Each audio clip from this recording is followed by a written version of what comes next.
Hello and welcome everyone to Liam's Lyceum. I'm your host Liam, aka Hamburger, and I'm going to keep this really short. Actually, so I I have I'm in school, as you know.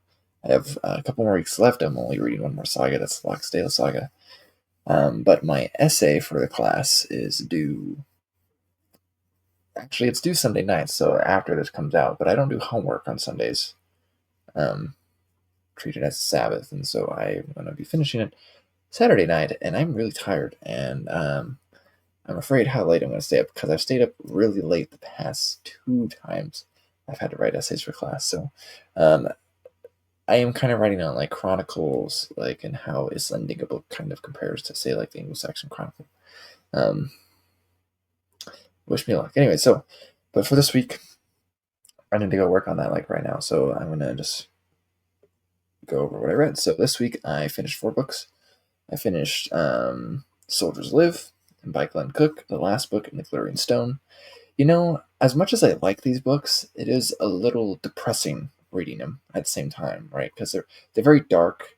They're kind of funny, right? They have this sense of humor, so it's not super edgy, right? But like a lot of bad stuff happens in some ways, right? And this one has a lot of bad stuff happening in it, and it does have somewhat of an ending that is kind of nice, but like there's a lot of bad stuff that happens in it. So it's a little depressing, is what I'm saying. Is what I'm trying to get at. Um, but I did enjoy it, and I am looking forward to getting to The Lies Weeping at some point. I'm not sure exactly when. I also, before I forget, I did read a couple of magazines this week. I did read A Voyage Among the Vandals by Daniel Stride that McStarfield pointed out to me. This is in Sword and Sorcery magazine, just an online magazine. I've actually submitted stories there a few times and never gotten in yet. So the nice thing about them is that they're always open, and they do pay. It's just like a honorarium. It was like $10, maybe, I can't remember. But anyway, so it was a good story. It was A Voyage Among the Vandals about a Roman shortly after the Vandals sack Rome, and they get blown off course, and they have this encounter with Medusa, kind of. I really liked it, actually. You don't get a lot of stuff from really, really, really early medieval period or really, really, really late antique period, whatever you want to describe it as. Um, I guess this would probably be really, really late antique, technically. but you don't get a lot of stuff from that period, really, and this is fun. Uh, I also have peeked through Corncrake magazine. Interesting. I'm still figuring out that magazine, but I like the idea of it. They publish older stuff that's in like the public domain, and then just bits and pieces of it, and then they also publish newer stuff as well as like fiction. Well, not just short stories, serializations looks like, and like poems. And I like the style of it. I really do. I think it's kind of cool. So uh, we shall see what else I look into that. I don't know about submitting stuff there. They don't pay at all, and I'm not 100% sure about something, so I want to wait until I figure out about that. I don't even. But still interesting. Some of the stuff I've read in there has been pretty good. So from the little bit I looked at, mostly in this July issue that just came out for this month. All right, so anyways, those are the two magazines I looked at this week: Sword and Sorcerer magazine and Corncrake magazine. And then the other books I finished Child Christopher and Goldieland Fair. This is my sixth book by William Morris, I think. Last one was John Ball, The Dream of John Ball, and then before that it was The Wood Beyond the World, and then it was Story of the Glittering Plain, and then The Roots of the Mountains, and then House of the Wolfings. I'd say The Story of the Glittering Plain. Well, let's see. House of the Wolfings is probably my favorite. Then Story of the Glittering Plain, and probably Wood Beyond the World, and then Roots of the Mountains. I'm not really even sure how to rate like Story of John Ball and Goldieland Affair. Those are both much shorter actually compared to the other ones, and they're kind of different. Child Christopher and Goldieland Affair is actually like kind of a retelling sort of Havelock the Dane, which is a Middle English romance I have read in part. I actually gave a presentation on it, but I haven't read the whole thing. It's not even very long. It's only like 3,000 lines. It's the second oldest romance in English. King Horn is the oldest, which I have read entirely. and I actually made a video on it. I'd like to make a class on Kinghorn as like a sort of introduction to philology for English speakers, because Middle English is relatively easy, right? But that is, I don't have time, so eventually. But Child Christopher, Golden Line Affair, it kind of puts more focus on the romance rather than the succession stuff, and I would say it's a little less fantasy elements too, but it was good. William Morris is a very unique voice, and it's a very beautiful one at times. Not all the time, but really well done. That's one thing I really like about House of the Wolfians, is it's, I would say, a majority of that poem, even though he calls them prose romances, I'd say a majority of it's actually a poem. So, anyways, really good stuff by William Morris, as always. Uh, Maybe one of the most important authors as far as modern fantasy is concerned, and he's not popular at all among modern fantasy readers, which is a shame. So he is probably like, I think you could argue the biggest influence on Tolkien, like as from a singular author, essentially. You have like H. Rider Haggard's son, and then you have some others, right? Like MacDonald, probably, and maybe some Dunsany. But then you have a bunch of medieval works, of course, right? But William Morris. Anyway, so also, those are two books. So then I also finished The Perils of Perseus, which I do have over here. Enjoyed it. I made a video on it. If you want my thoughts on it, you can go watch that video. I don't really have much else to say besides that. Sorry, go watch the video. I don't have time to say more right now. I did also finish Windwalker by Lane Cunningham. It's nice. It's kind of bittersweet, actually, ending. To be done with these books, this trilogy. Cunningham's a good author. I really think she tunes into human emotions really well, actually. And as far as like D&D books are concerned, like, you can rarely find better, actually. So, which isn't that surprising, because it's D&D books, which are kind of just mediocre by default, but not always. And then those are the 4 books I finished: Perils of Perseus and Sigismunda, Child Christopher and Goldie Land Fair, Soldiers Live, and Windwalker. Oh, that's not true. I also finished this one. Vita Marilini. It's really short, though. I'm going to have a video on this on Wednesday. I did enjoy it. Again, I don't really have much thoughts on it, besides the fact that it's a poem, as opposed to The Prophecies of Merlin or The History of the Kings of Britain by Geoffrey Monmouth. It's a poem rather than prose. So, and it's rather short, if you couldn't tell. It's like 1,500 lines. This is translation in English, and that's not a verse translation. But the books I'm reading, I'm really not that far into much of anything. I've been really busy. Hopefully next week will be a little calmer in some sense, because I'm really not that far into this, or either of these 2 books, actually, I want to mention. Paradise Lost by John Milton. I've had this one forever, and I've read parts of it, and I've just decided I should probably just read the whole thing. It shouldn't be that hard. It's verse, so relatively easy, or I should say fast. And this is a modern English spelling, which is a little disappointing. I don't really see a point in changing the spelling when it's still modern English. I think you're just making people lazy. It's really not that hard to read early modern English with the original spelling. That's my complaint. I think people would have a better understanding, reading comprehension, if you just made them read freaking words that were still modern English, just didn't have like that standard spelling that you're used to. Anyways, my opinions on it. Also, I'm very not far into No Man's Land by Simon Tolkien. I've had this one for a couple years. I maybe like just a few chapters in. I'm really not far at all. It's inspired by J.R.R. Tolkien's experience in World War One, but it's not based off it. Okay, so like the main character's name is Adam.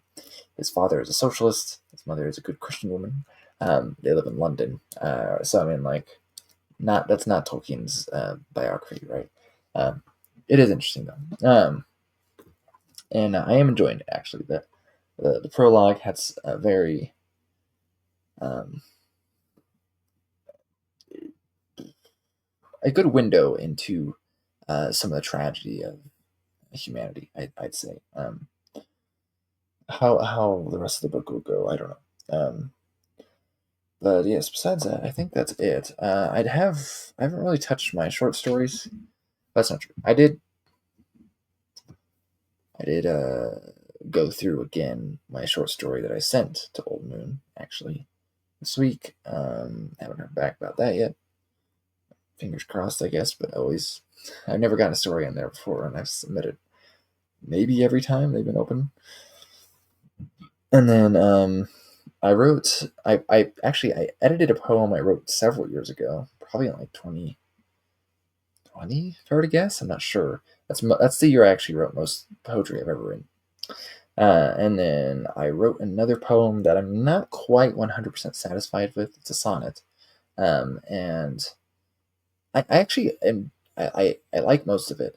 There's just a couple bits there. Either it's normally the meter. I'm just like, yeah, the meter doesn't. It's not working.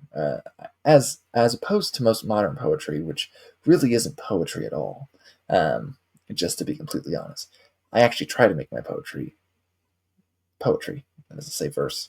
Um, I like a lot of modern poetry. I think I would like it more if people didn't say it was poetry. I mean, because like T.S. Eliot can get away with it, but everyone else, which is pretty much everyone else after Eliot, the last 100 years, um, I think they should stop. And so if you write poetry like that, then I'm sorry, but this is my moment to hate on modernism and postmodernism. I think modern poetry is garbage, just in general. The fact that you can just be like, let's get rid of all the rules, and then what does that mean? It means it's not poetry because poetry has rules. Actually, that's kind of the point. Is for it to have rules, so it's not just normal writing. Um, Someone missed the entire point of what it is, and I have seen someone. I mean, the academy, I guess, but everyone. That being said, I've had like free verse, but it's not verse if it's completely well, whatever, because even like Paradise Lost doesn't rhyme. It's in meter though. All right, so anyhow, there's my rant. Sorry if you write poetry. That's not poetry. I'm sorry for you. So, anyways, thanks everyone for watching. Hope you've had a good week reading. Oh, I forgot to mention. The reason I forgot to mention, I started listening to an audiobook for The House of Noth. Oh, that reminds me. And by Philip Wortman. Just say it in English. And I think if I'm remembering correctly, I'm really tired. And it's a free audiobook. It's on YouTube, so it's really nice. Maybe I'll even remember to link it down below if anyone's interested. I got through just about the first 4 chapters, and I enjoyed them. I just felt like it deserved my attention, essentially. And there's no ebook, interestingly enough, so I ordered a physical copy, which I probably shouldn't have done because I'm broke. But I would like to read it. I like to support indie authors when I can. I don't seem to have much overlap in taste with indie authors as BookTube does, because BookTube loves to support indie authors, but they're almost never supporting the indie authors that I tend to read. But I do read them. I read lots of them actually, because most Sword and Sorcery is written by indie authors, and I've been reading indie books since 2012. But anyways, so the House of Noth or Noth maybe, but the English speaker in me wants to say Noth, but anyways, it's enjoyable. I'm just waiting for the physical copy, and I'll probably restart. I just think it deserves that attention. And then I did actually start listening to Conquered by Eleanor Parker, which I love Eleanor Parker's style of writing. It is very academic, but very, very approachable. And like a lot of it deals with history, but she doesn't write like most historians. Most historians, I'm really not a fan of a lot of historical methods of writing. I just find it very lame, to be completely honest. Pretty much they just lay out all the information for you, and they don't really get into the gritty details of it. In my experience, not everyone's like that, of course. And that is for their accessible books, right? A historian's accessible books. Maybe their articles are a bit better in that sense, more academic feeling to me. But Eleanor Parker, she dives into the text, right? She'll show the text on the page, right? And she'll talk about it, right? And she'll compare the text, right? Like, oh, the versions of Hereward the Wake, right? So Conquered is about these people, these characters, essentially, after the Norman conquest. And so he starts with Hereward the Wake. I'm on the second chapter, which is Margaret of Scotland or Margaret of Wessex, which is a really interesting character, honestly. It's crazy to me to think that while the House of Wessex itself has not been the ruling family of England since 1066, and Harold Godwinson was killed, and Edgar Atheling was proclaimed king, but not crowned, that essentially amazingly, actually, like almost none of those people ended up having heirs, right? Edgar Atheling didn't, and then uh, so eventually it would have passed to Margaret of Scotland, and then she has a bunch of sons. I think three of them become King of Scotland, and then eventually, though, her heir was Matilda or Edith. I don't know why she's Matilda to be honest, but Matilda, who married the Norman King Henry I, and then it's through her daughter Matilda, Empress Matilda, um, or Empress Maud, if you would, that her it's her son Henry II then who all future monarchs of England are descended from Henry II, and so through Empress Matilda, and then Queen Matilda before that, and then there's too many Matildas at the time period to be honest, and then Margaret of Scotland, uh, who is I think Edward the Elder's daughter, and he is the son of Edward the Exile, I should say, sorry, and then he is the son of Edmund Ironside, and so that somehow that first ruling family of England as a nation still exists as the ruling family today. All those the ruling family of England still is from the House of Wessex. That's nuts. I know there's a lot of other history going on, but that's still crazy to me. So, anyways, that's an aside. I just think that's wild. So, anyways, Liam Williams' life, like a chick.